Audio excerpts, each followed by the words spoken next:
Halo semuanya, selamat datang kembali di channel Otomotif. Nah, di kesempatan kali ini gue mau ngebahas tentang driving impression dari Honda Stream 2005 ini ya, yang sebelumnya kita pernah review sebelumnya. Oke, tanpa membuang waktu yang banyak, kita langsung jalan aja ya.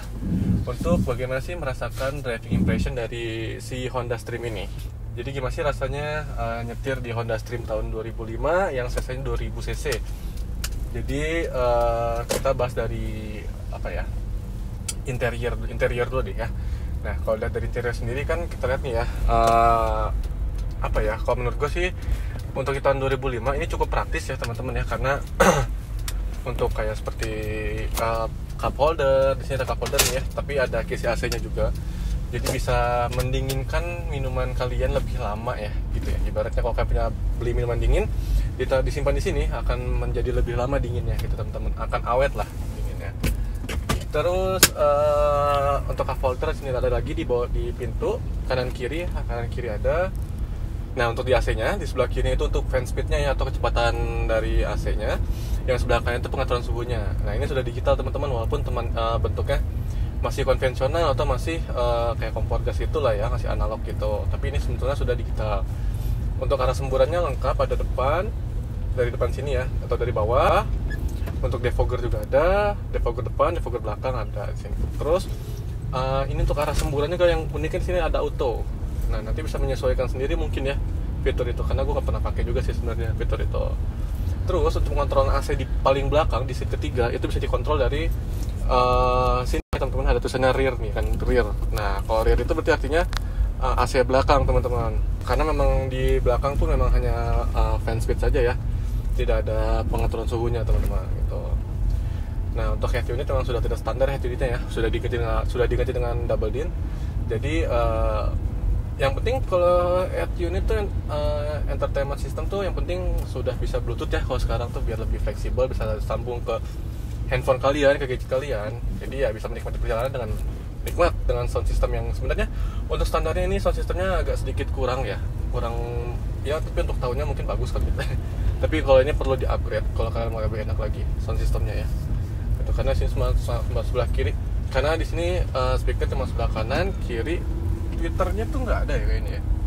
Ya, ini nggak ada Twitter gitu. Belakang ada speakernya kanan kiri. Itu teman-teman. Nah, untuk masih bagian dari interior ya sebenarnya. Ini ada Triptonicnya ya. Jadi ini Triptonic itu 5 speed ya teman-teman ya. Mesinnya itu 2000 cc. Kode mesinnya K20. Terus perpindahan giginya itu otomatis 5 percepatan, bisa menggunakan mode Triptonic sebelah sini. Jadi Triptonicnya nggak bisa di setir ya, belum ada pedal shiftnya. Karena setirnya masih polos, tidak ada pedal shift, tidak ada audio switch steering di sini. Hanya polos dengan airbag saja. Nah, untuk di zamannya ini sudah canggih ya teman-teman untuk airbag itu ya. Nah, ini airbag itu depan, kanan sama kiri. Jadi driver sama passenger saja. Untuk pilar, curtain itu belum ada. Untuk airbagnya teman-teman. Tapi ya untuk di zamannya tahun 2005 itu udah mewah banget, karena kita bicara misalnya rivalnya sama Kijang Innova. Kijang Innova itu perlu tipe yang tertinggi ya, tipe itu tipe V AT biar bisa mendapatkan airbag, ABS, EBD. Nah, kalau di Stream ini sudah ada airbag kanan kiri, passenger dan driver. Terus ABS system sudah ada, EBD, BA udah ada di sini teman-teman gitu. Jadi mungkin harga barunya lebih mahal sedikit dari Innova mungkin ya, tapi untuk fiturnya itu lengkap banget. Dan juga ini konsepnya kan monocoque ya teman-teman, bukan leather frame. Jadi kalau untuk masalah kenyamanan, ini masih bagian dari interior ya. Untuk masalah kenyamanan itu masih terasa nyaman banget, karena ya kita tahu suspensinya depan itu depan belakang sudah independen. Jadi bisa memaksimalkan lah pergerakan mobil itu bisa dimaksimalkan. Ayunannya, bantingannya bisa dikontrol kayak gitu teman-teman. Nah, makanya ini cukup cukup nyaman dan cukup lincah dan cukup rigid menurut saya. Kedua yang gue suka itu dari performa dari kendaraan ini. Oke, kita ngomong performa ya. Tadi lagi gue ulang, mesinnya K20 dengan 2000 cc, menggunakan 5 percepatan, transmisi otomatis ya, 5 percepatan, bisa dioperasikan secara manual menggunakan Triptonic. Apa sih enaknya? Mesin K20 itu gini, kita pernah review sebelumnya mesin Odyssey, Honda Odyssey K24.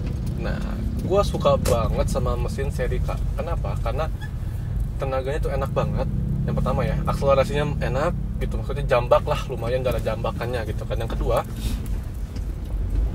kita tuh, nah itu yang gue suka. VTEC-nya, untuk VTEC-nya kan mesin iVTEC ya, jadi ada VTEC-nya. Nah, VTEC-nya itu kick in, jadi ada kick in-nya lebih berasa lah gitu, walaupun mesin standar, dar gitu ya, tapi untuk fitur VTEC-nya masih ada teman-teman, disematkan di sini. Nah, ini yang lebih canggihnya lagi di Honda Stream ini, jadi dia cam itu ada dua kan, yang kanan kiri camnya ya, karena kan DOHC ya di mobil ini. Nah, kanan kiri, cam yang sebelah kanan itu kalau nggak salah ya, ada VTEC-nya dan ada VVTi-nya. Jadi untuk low RPM mungkin yang bekerja si VVTi-nya, selanjutnya ketika RPM sudah tinggi gitu ya, akan dilanjutkan oleh si VTEC-nya seperti itu. Jadi modelnya kayak switch gitulah, kayak switch AC, ada magnet clutch-nya. Dia bakal mutus sendiri di RPM berapa gitu, sesuai dengan RPM-nya, teman-teman.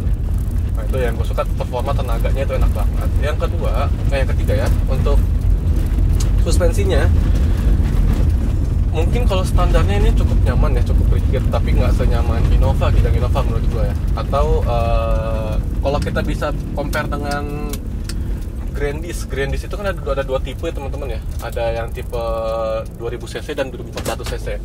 Gue agak sedikit ragu untuk memasukkan mobil ini tuh rival dengan Grandis, karena Grandis sendiri pun ada tipe 2400cc, sedangkan ini paling tinggi 2000cc gitu. Untuk cc-nya itu ada yang 1800, ada yang 1700. Sorry, ini Stream itu ada 1700 sama 2000 yang paling tinggi. Nah, sedangkan Grandis itu kan 2000 sampai 2400 cc. Ada dua tipe. Jadi gue agak sedikit ragu untuk memasukkan Honda Stream ini ke tipe yang mana gitu. Menurut gue ya mungkin yang masuk akal kayak Serena, Kijang Innova ini masuk. Nah, ini suspensinya kan ada berkonsepkan seperti MPV tapi kayak sedan lah kalau zaman dulu gitu ya. Karena kan dulu nggak ada yang kayak begini.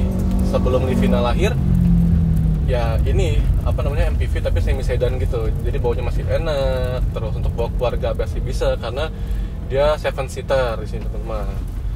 Jadi untuk suspensinya sendiri tuh menurut gua nggak terlalu empuk ya, tapi bantingannya cukup lah.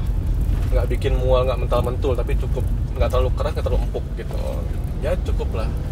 Dan juga ini kan yang diunggulkannya adalah akselerasi, handlingnya bagus. Ketika handlingnya bagus, berarti yang dikorbankan adalah kenyamanan dari suspensinya. Nah, memang agak sedikit keras ya suspensinya, tapi oke lah, masih bisa toleransi lah. Apalagi kalau diisi penuh gitu penumpang, itu masih enak banget. Mesinnya pun masih sanggup untuk menerima bobot yang berat seperti itu. Konsumsi bahan bakarnya, menurut gue ini agak sedikit nggak bisa dibilang irit ya menurut gue, 1:8 lah konsumsi bahan bakar mobil ini tuh. Jadi sebenarnya sebanding lah ya dengan tenaganya yang dikeluarkan gitu. Apa yang didapat sama tenaga ini yang dia keluarkan, bensinnya cukup lah sebanding menurut gue gitu. Nggak boros banget lah kalau segitu menurut gue ya, karena kan mengingat ini 2000cc gitu, dan horsepower tuh agak sedikit besar, kalau nggak salah 146 di horsepower ya, berapa gitu aku lupa gue. Untuk plus minusnya mungkin kayak karena mobil tua ya, untuk plus minusnya karena mobil tua ya wajar lah, pasti ada perawatan ekstra, jajan-jajan lah gitu ya. Dan untuk harga Honda sendiri, spare part Honda sendiri walaupun mobil tua menurut gue agak sedikit pricey ya, agak sedikit mahal gitu. Jadi pastikan kalau mau beli Honda Stream itu dipastikan matingnya masih enak, nggak ngejedak, nggak nge-lag, nggak ngeden gitu ya. Mesinnya juga enak, cekatan, nggak ngebul, terus kaki-kakinya nggak banyak bunyi-bunyi. Intinya sih gitu sih. Dan selalu gue sarankan untuk menyiapkan budget lebih untuk perawatan kalau mengambil Honda Stream ini tuh. Jadi harus spare money lah minimal kalau kalian mau beli mobil second tua gitu, karena ya pasti ada perawatan dong, nggak kayak kita beli mobil baru dari dealer. Sekarang banyak pedagang tuh yang menjamin atau menggaransikan mesin sampai 1 tahun gitu kan, garansi 1 tahun, terus transmisi 1 tahun misalnya gitu. Nah, itu gue lebih rekomendasi sama pedagang seperti itu. Kalaupun kalian ada trouble mesin, ya ada garansi kan seperti itu. Terus dipastikan lagi untuk interior original. Nah, kalau yang kalian lihat di sini nih, ini kan hitam ya. Ini udah udah di retrim. Nah, gue nggak tahu di retrim pakai MBTEK atau pakai apa. Yang pasti kurang bagus bahannya menurut gue ya. Agak sedikit bikin punggung panas gitu. Berarti kualitas bahannya kurang bagus gitu, karena udah di retrim. Terus yang gue suka setirnya ini ada motif bolong-bolong ini. Gue nggak tahu nih, kata orang ini setirnya udah retriman, tapi kalau menurut gue sih kayak ori deh, modelnya kayak ori gitu loh. Jadi ini bolong-bolong, sini full gate. Ini gue suka sih. Tapi yang pasti gue suka nih mobil-mobil ini, yang pasti ya poin utamanya adalah handlingnya. Walaupun dia mobil MPV, cekatan, mesinnya enak, di tol pun, maksudnya kita bawa di tol pun puas gitu teman-teman. Oke, paling gitu doang sih plus minusnya dari mobil Honda Stream 2005 ini. Itu sih review singkatnya ya, atau driving impression dari mobil ini. Overall sih gue suka banget, duduknya juga enak gitu kan. Lumayan lah gitu untuk tahun 2005 ini ya, sporty lah mungkin menurut gue gitu ya, MPV sporty gitu ya. Oke, gitu ya review dari gue. Mohon maaf kalau ada salah kata, atau ada yang pernah punya Stream sebelumnya yang 17 atau 2000 cc nya, boleh komentar di bawah untuk keluh kesah kalian. Jangan lupa nonton video kita terus, karena bakal masih banyak video menarik lainnya. Gitu aja teman-teman, dan goodbye. Oke, thank you udah nonton video ini sampai habis. Jangan lupa like, comment, dan subscribe. Jangan lupa buat follow Instagram Arotomotif, dan tungguin semua video-video keren nanti yang lagi akan datang ya. Thank you.